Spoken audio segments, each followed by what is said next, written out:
As more people connected to the Jeffrey Epstein case continue speaking publicly, new testimony is once again putting attention on the powerful figures who were once part of his circle. And with survivors now sharing what they claim happened behind closed doors, some people online are beginning to question whether individuals connected to Epstein's world, including celebrities like Ellen DeGeneres, could be feeling nervous about what might still come out in the future.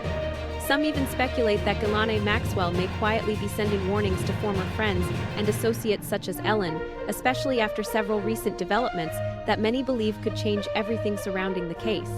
During a hearing in Albany, two women publicly described for the first time what they say they experienced with Jeffrey Epstein when they were teenagers. Both women spoke about years of fear, emotional trauma, and shame that they claim kept them silent for decades.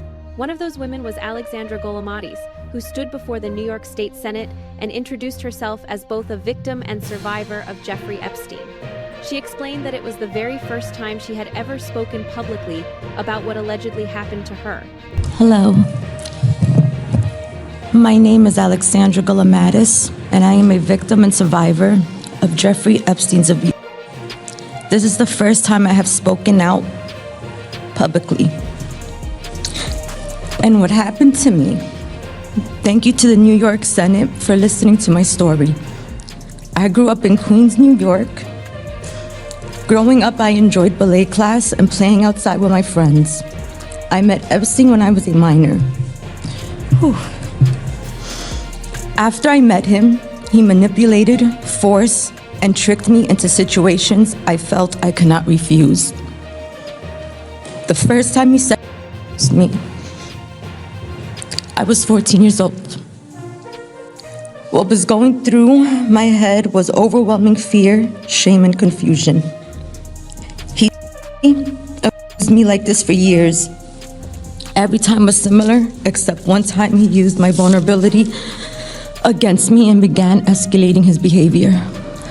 Because I was to Epstein, I have suffered deep shame and depression. I have been afraid to come forward because I feared the emotional and mental impact it would have on me. To speak about what I experienced. The Epstein estate has refused to help me because they are arguing that the state of limitations means that what happened to me is worth zero. Another survivor, Glendia Spinal, also spoke publicly for the first time during that hearing. She told the New York State Senate that she grew up in the Bronx and spent her childhood enjoying softball, reading books, and watching movies with friends and family. According to her testimony, she first encountered Jeffrey Epstein during her sophomore year of high school. My name is Glendia Espinal, and I am a victim and survivor of Jeffrey Epstein's. This is the very first time I have spoken out publicly or to anyone about what happened to me. Thank you to the New York State Senate for listening to my story. I grew up in the Bronx, New York. Growing up, I enjoyed playing softball, reading, and watching lots of films with my friends and my siblings. I met Epstein when I started my sophomore year in high school. After I met him, he manipulated or tricked me into massaging him. At first, it began as massages, and he would touch and rub areas until I climaxed. And I say that because I would fake it because it was so uncomfortable. What was going through my head at the time was just pure shame, intimidation, and I just could not wait for it all to be over and get out of it.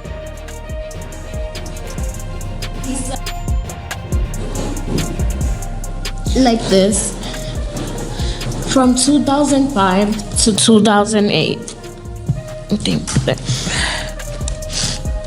every time was similar. Then it started escalating from massages. Because I was subject to Epstein, I have suffered till this date from PTSD, extreme anxiety, and depression. After listening to their testimony, several lawmakers praised the women for having the courage to speak publicly about such painful and traumatic experiences. One senator told them they had absolutely nothing to be ashamed of and described both women as incredibly brave for finally coming forward and sharing their stories openly. Let me start by saying this. You have nothing to be ashamed of. You are incredibly brave. You were the victims. Okay, let's be clear about that. Okay? I can't imagine what you're going through. And I think this, from everyone we've heard from today, I think it answers the very first question I had. And why does it take time? Because it is painful. It is scary. You have those doubts, you have those thoughts, but I'm sure everyone echoes what I'm about to say, and that is you have nothing to be ashamed of.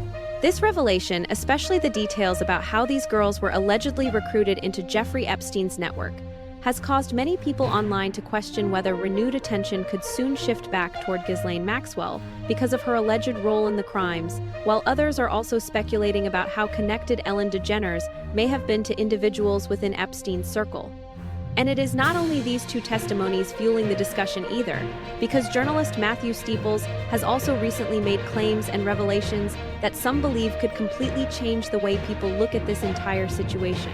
It's one thing I can ask you to put into words. I think Loney said that children as young as 8 were taken to the island, or 12. It was a very young age. The youngest I've heard referenced in the context of Epstein were the twin girls from Paris that Jean-Luc Brunel supposedly gave for his birthday. He was given these twins, and they were taken from some poor parents in some poor part of Paris, I believe, and no one knows what became of those. They were 12. They were 7. 7? Yes. That's right. The youngest reference I've heard. Is it fair to say that Epstein and Andrew's a separate question? There's two questions. We have to use silly language on YouTube, but PDF files or P files. Epstein, if you believe somebody called Jay Beecher, and Jay Beecher is somebody who works for effectively the Maxwell family. Mm-hmm. He's been paid £80,000 by a man called Brian Basham, who is their spokesman, for writing a book. Jay Beecher and a lady called Jessica Reed Krause, who's very much one of these MAGA influencers, they have a podcast where they talk about how Jeffrey Epstein was not what you call a PDF. He was actually like Hugh Hefner. And they compare him to Hugh Hefner, and he just liked, a bit of fun and young girls. And I think that is absolutely reprehensible and wrong, and it's proven to be wrong, because why have these people been paid out? You don't pay to someone you didn't do something to, and that's what everybody has said of Andrew all along. Why was £12 million or whatever sum it was paid? Yep. And again, what we need now to know, and it must come out, is what was the sum actually paid, and who paid. The interview then took an even stranger turn when Matthew Steeples compared the Jeffrey Epstein case to that of former British publicist Max Clifford. He claimed that during Clifford's criminal case, multiple victims reportedly described similar physical details and experiences, which investigators allegedly viewed as part of a larger pattern that helped support and strengthen the credibility of their testimony. Who was a publicist in Britain who worked with a lot of these people, represented by the same lawyers as Mandelson, for example, Mishcon Duray. With Clifford, it was the size of his anatomy. All the victims said it was very small. Is that right? I didn't know that about that. Was a consistent theme with victims of Max Clifford, and that was one of the main reasons he was convicted. Wow! And with Epstein, he had very deformed parts of his body, supposedly. Really? I didn't know that either. That was there's a lot of discussion there, and I think, given his activities, I would probably say he was probably a little bit like Mugabe. He probably suffered with all sorts of diseases. When you are as prolific as that kind of activity, you are more susceptible to suffering such illness. The conversation also shifted toward Prince Andrew and the widely reported settlement connected to Virginia Giuffre, adding even more attention to the powerful figures whose names have continued to surface around the Epstein case. British public are starting to say, was it the taxpayer paying this, or was it the Queen, or was it King Charles, or was it a combination of all of it? And where did it actually go, and what did Virginia actually get? Because the charity Virginia was involved with nothing seems to have occurred with that. So the trail of that money is also very curious. But coming back to these victims, the victims I know have been paid money and they were settled. And a lot of the settlements were made by banks because these banks would rather just pay a bill and know how to get rid of the negative publicity. So, of course, there are people who now come out of the woodwork who are fake. So you get a lot of people who will be making things up saying, I was a victim. You get that in any kind of situation of this type. But so many of them tell consistent stories of things that happen. In fact, the recent news surrounding Virginia Giuffre has created even more public discussion because previously unseen footage is now reportedly surfacing that some people believe could connect Ellen DeGeneres to Ghislaine Maxwell. In the clip, Ghislaine can allegedly be heard saying that she did not believe Jeffrey Epstein died by suicide. I do not believe he died by suicide. And do you believe that, do you have any speculation or view of who? No, I don't. That means he had powerful collaborators. That statement has fueled years of online speculation from people who believe Jeffrey Epstein may have been silenced because of what he allegedly knew about wealthy, politically connected, and influential figures tied to his circle. To start with Jeffrey Epstein, because the way you have written about him, it connects to a whole world of corruption. Yeah. Is he kind of the Rosetta Stone? Yeah, I think it's sort of like a meta scandal. You're looking at someone who really had, I guess, for lack of a better metaphor, had his hands in a lot of pies, right? Yeah, right. So he was sort of at the center of a lot of scandals, but not necessarily at the top, right? I think he was more maybe middle management in a sense, but very central to a lot of these things going on, that sort of these networks in which he inhabits are involved in, numerous acts of corruption simultaneously. Yeah. And he, is there involved in many of them, but not necessarily at the top level, right? So was he a spy? I think he definitely had intelligence connections, and there's a lot, to suggest that was the case. I think one of the earliest hints we heard of that was having a Secretary of Labor, Alex Acosta, under Trump, say that one of the reasons he was pressured into giving Epstein a sweetheart deal during his first arrest in Florida was because he had been told by unspecified actors that Epstein belonged to intelligence. But that's kind of, what exactly does that mean? Was he an asset? Was he on the payroll? Which intelligence agency? Multiple intelligence agencies? Right. When you have his close association with someone like Ghislaine Maxwell in the mix, and her father had affiliations with numerous intelligence agencies, it really is an open question. He was kind of a bad guy. Yeah. I'm reading your work about him, and explain who he was. So Robert Maxwell was involved in many things, but he definitely played a major role in undermining U.S. national security by selling bug software to nuclear laboratories in the United States. And this was directly facilitated by well-known statesmen in U.S. history, like Henry Kissinger, for example. And a lot of the people, I think, that enabled him, at least on the U.S. side, tend to be those that favor global governance, and they kind of don't want the U.S. to have that kind of monopoly on power. One name that continues to appear repeatedly in many of these online discussions is Ellen DeGeneres. Some people online have pointed to the timing of Ellen ending her talk show, her reported move overseas, and the public backlash she faced over workplace allegations as reasons why certain internet investigators continue speculating about whether there could be deeper connections that have not yet been publicly revealed. Look at it. Oh, well, you know where that is too, right? It's a similar image to that, right? No. I know Jamie does. What is it? It's on the set of a famous talk show that's now not on anymore. Oh, Ellen? Was that Ellen? Yeah. Really? Just look at the temple, and then look at the... Let me see Ellen's background. What? One major point being discussed right now is how Ghislaine Maxwell allegedly recruited vulnerable girls into Jeffrey Epstein's world. former victims have described being approached with promises of money, job opportunities, or massage work before the situations allegedly became abusive and increasingly difficult to escape. One survivor said Maxwell initially appeared polite, educated, and trustworthy, almost like a comforting public figure.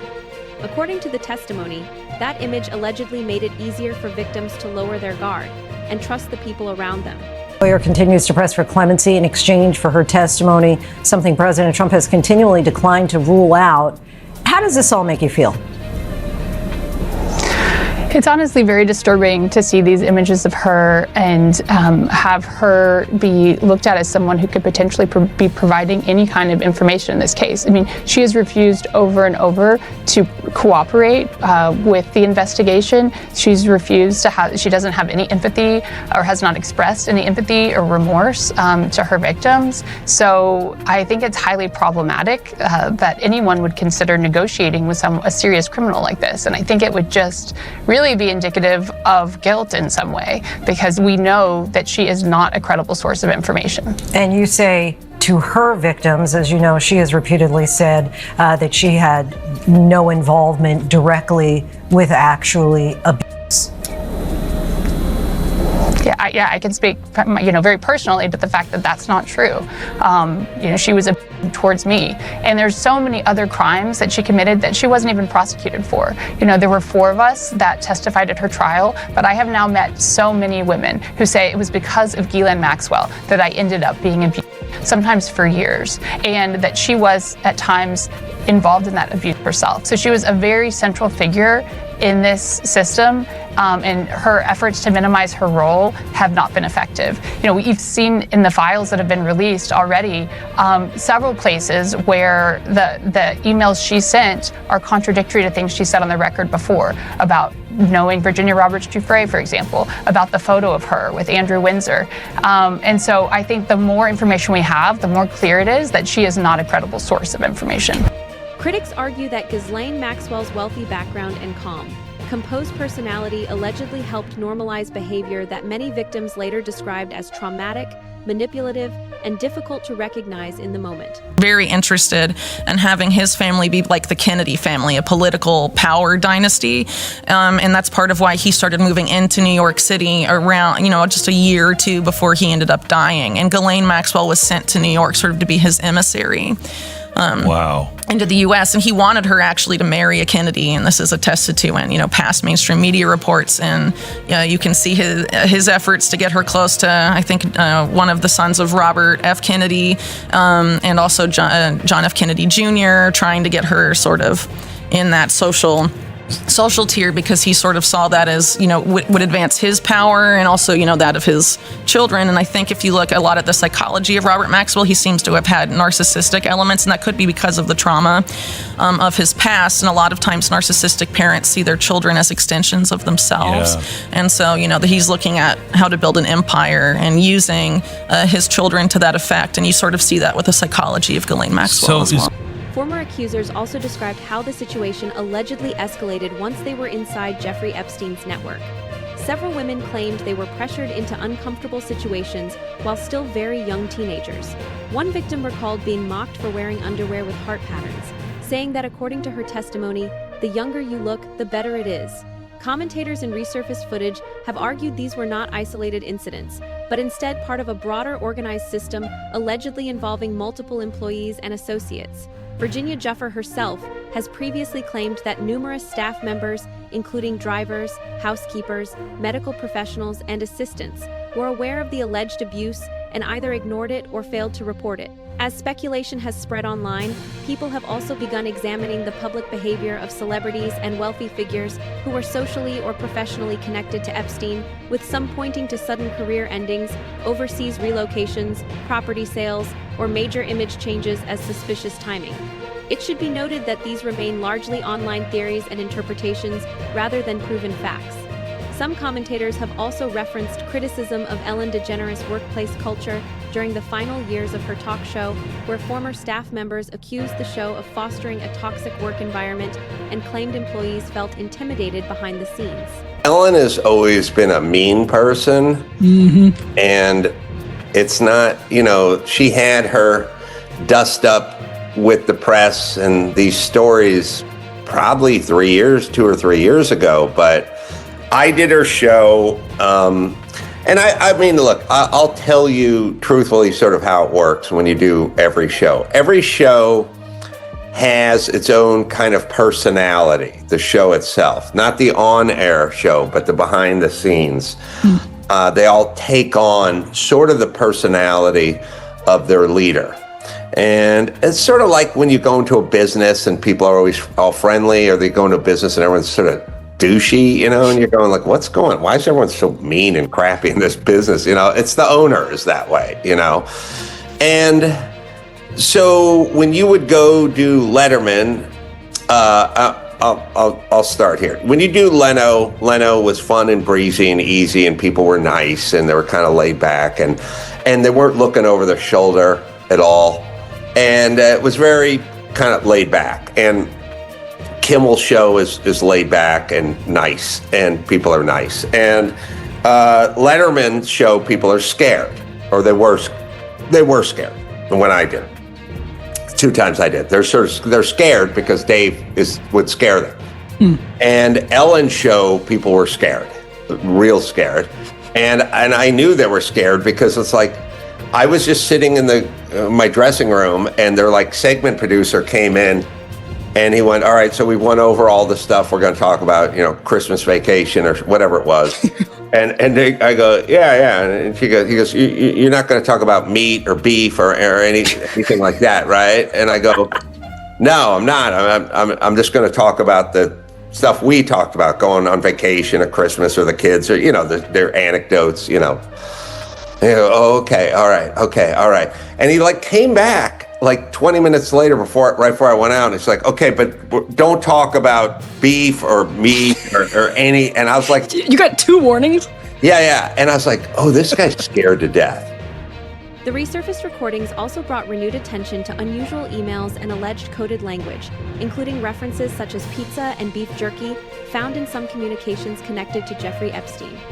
Online investigators have debated whether certain phrases involving food, animals, or nicknames may have carried hidden meanings, particularly when they are interpreted alongside broader speculation circulating on the internet. Some commentators have even tried to draw connections between these theories and unrelated public behavior from figures like Ellen DeGeneres, including her well-known interest in pizza, although these interpretations remain speculative and unverified online claims rather than established facts. Pizza. Send pizza to Bobby. What does a gynecologist and a pizza boy have in common? They can smell it, but they can't eat it. May I bring in your slice of pizza to you? Pizza party was great. We had a lot of fun, stayed late. We all slept in yesterday morning. Your night was good? Also up there, spoof on Chandelier, the video I sent you with the amazing little girl dance. If you take a look at the recent emails released by the DOJ/FBI dealing with Jeffrey Epstein, a lot of people have been pointing out that there are hundreds of messages that reference pizza, and some of these messages just don't really make sense. For example, right here you can see in 2016 an email was sent to Epstein, subject the pizza monster. Jeffrey wrote, she looks pregnant, and the person responded, we don't know who that was. You mean radiating a soft glow with a look of bliss and excitement? Yeah, that's the pizza.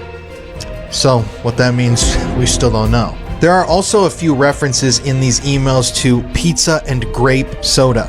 As you can see here, Harry Fish writes to Jeffrey Epstein in 2018, what time do you want to get pizza and grape soda tomorrow? In a different thread of messages, this same guy sends Epstein a photograph of a slice of pizza with a bottle of grape soda. And he references this again. First we get a slice of pizza with grape soda, then the Pop-Tart. In a different message chain, he messages Epstein again and says, pizza and grape soda, nuff said. And then on a different date, I don't know if this is the same Harry guy sending this to Epstein, but an email is sent to Epstein that states, this is better than a Chinese cookie, see attached. Let's go for pizza and grape soda again, no one else can understand, go no. You can see there are so many messages referencing pizza. A lot of people think that this is obviously code speak. I wanted to let you know the crew really appreciated the pizza today. Thank you for letting us do that. And then there's a disturbing headline on these emails between Ehud Barak, the former Prime Minister of Israel, and Jeffrey Epstein, where the subject is slicing a pizza. Obviously, that's kind of morbid sounding. There are also a chain of messages that seem to show Epstein sending someone to get an actual mold made of their butt cheeks so that he can make pizza. I mean, just pause these messages and read them for yourself. They're literally trying to make, as they say here, a butt pizza mold. This girl, I'm assuming, is a victim and is being sent here to get a mold made of her behind so that Epstein or others can make pizza in the shape of her ass. It's just so shocking and disturbing. And that is why this story continues to dominate public attention years later. To many observers, it no longer feels like a scandal involving only Jeffrey Epstein and Ghislaine Maxwell. Instead, they view it as a much larger web of unanswered questions, missing details, sealed records, and powerful names that continue to resurface again and again. How do you think this story ends? Let us know in the comments below.